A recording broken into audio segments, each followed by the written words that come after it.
the birth of a prodigious basin, as a result of the emergence thousands of years ago of a chain of volcanoes and high mountains, housed 5 lakes that gave life to various towns and cities, which over the centuries were shaping Mexico City, one of the largest, most complex, and most beautiful cities in the world. This place, south of Mexico City, is undoubtedly unique in the world and was declared a World Heritage Site by UNESCO on December 11, 1987. Matita, nos vemos muy bien, ¿no? Estamos felices, felices. La Venecia mexicana. Venecia mexicana, ya. Listo, listo. Oh, Giovanni, mira esa extravagante construcción. The first thing you need to know is that this place is entirely recreational. Traditional Mexican food and drinks are everywhere. In fact, this is one of the main purposes for coming to Xochimilco. Here, the food literally chases you.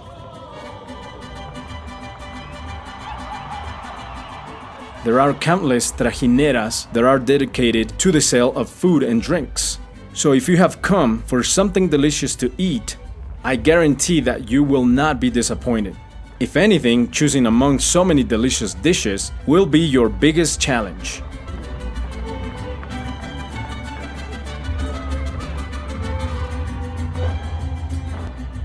Whether you decide to buy something before boarding the trajinera, you have brought something prepared from home, or even get a little bit of everything that is on board the trajineras that come close to yours, you will enjoy your dishes in a unique and definitely very special way.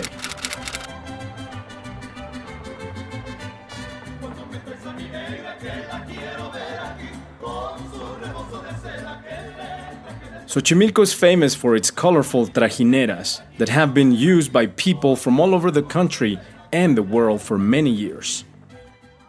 Xochimilco in Nahuatl means place of flowery planting, and was the home of the Xochimilca culture that settled here around 1350. This place is characterized by a series of water channels that date back to pre-Hispanic times, when the Valley of Mexico was distinguished by the abundance of lakes and lagoons, almost in its entirety.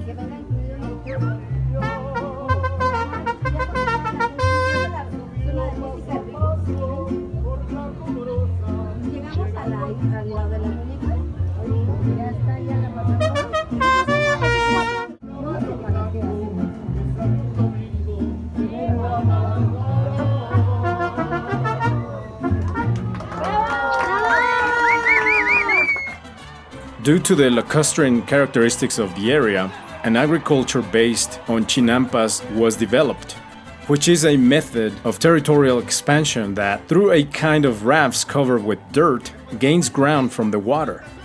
It was an extremely productive form of cultivation, since up to 3 harvests a year could be obtained thanks to the richness of minerals in the soil, the abundance of water, and the good climate of the region.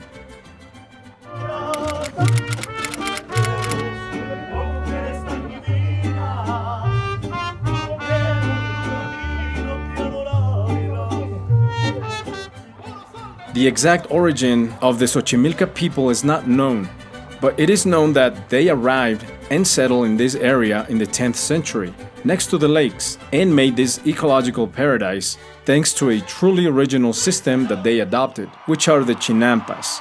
The chinampas are used for planting vegetables and flowers. Between them, they left water channels to transport food in canoes.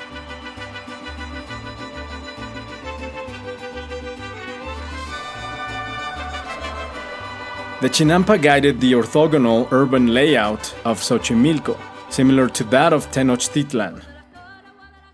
It is common for historical data to be mixed with mythical data from sources that refer to the history of the original peoples, including the codices that could be preserved and the local Spanish and Mestizo chronicles of the 16th century.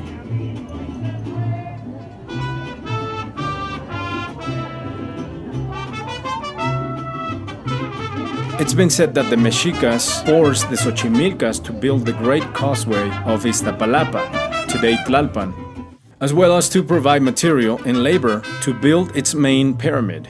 The Spaniards respected the Chinampero system of Xochimilco, since the capital of New Spain fed from it during the viceroyalty.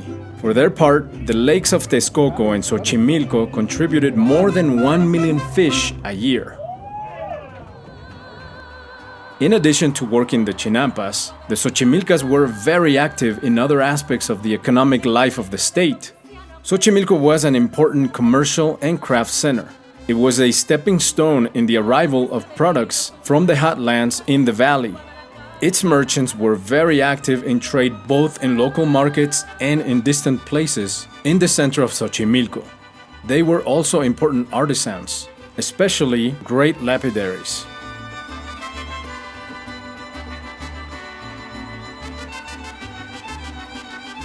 The Xochimilcas priests were great astronomers. They had two precise calendars, the civil one of 365 days and the religious one of 260 days. This information was decisive to know exactly the dates when the commemorations and ceremonies should be celebrated. During the conquest, the Spanish preserved the aqueduct system, and this allowed the area to continue as an important center of commerce and agricultural production. It was during the Porfiriato when trips to Xochimilco became common among the Catrines, a concept established during this time to refer to men who were always dressed very elegantly.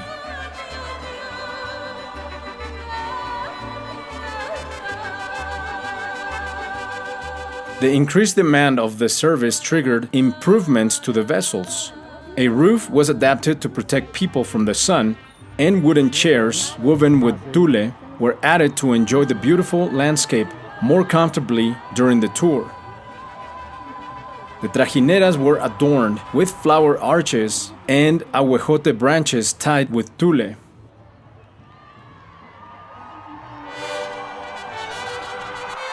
The site was called Place of the Floating Gardens because its chinampas were full of flowers, which made it a very striking and beautiful place to walk. Names were added to the boats at the request of the Catrines to celebrate someone or simply woo a lady.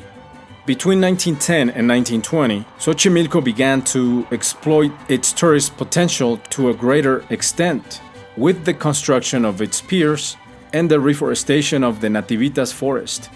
By 1970, this neighborhood was fully integrated into the urban sprawl of the city.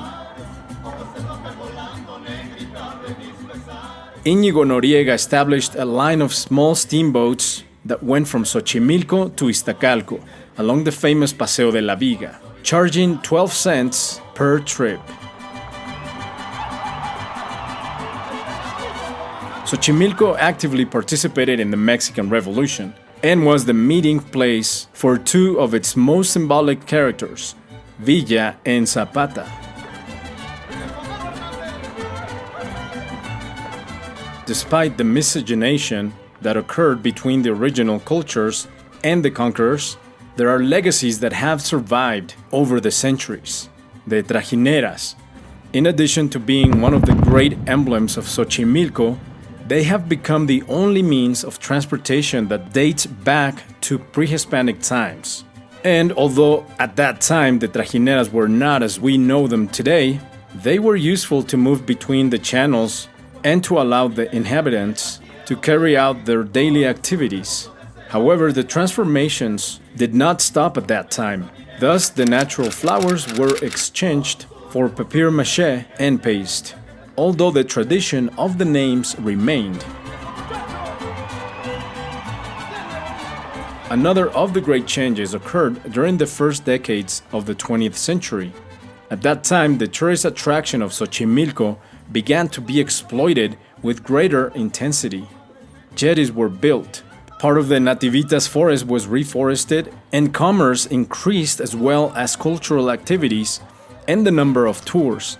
Likewise, mysterious legends arose that have increased the mystical character of Xochimilco, like the Llorona one, but that's the subject of another video.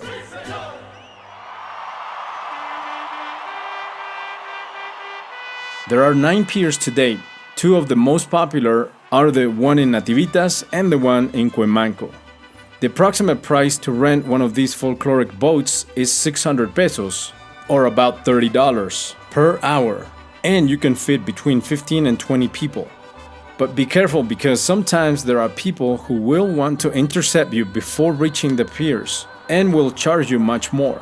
Ideally, you would want to get to the pier and ask about the prices there. Some tours include the Museum of the Ajolote, the Island of the Dolls, the greenhouses, the vegetable gardens, and the interactive chinampas, and accordingly, the prices vary. I hope you enjoyed.